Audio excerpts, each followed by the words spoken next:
So hey everyone, welcome back to another quick and very interesting tutorial. Where in this quick tutorial, I'm going to show you how you can fix the issue if the videos are lagging too much on your Windows Media Player, even the lowest quality of videos as well if it lags on your system.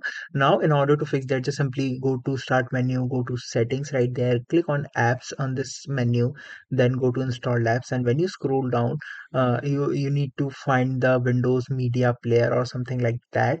Let's just quickly find it right there. Now here you can see the media player. All you need to do is to just simply press on the three dots right next to it and click on advanced option, and when you scroll down you'll see this option of repair. Just simply press on repair.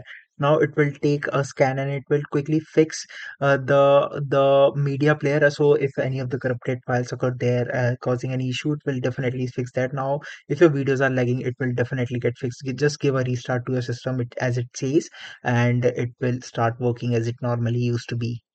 Alright, so that's it for this tutorial. I hope this video will be helpful for you. Make sure to hit the like button and subscribe button for more such helpful and interesting tutorials. See you in the next one. Take care.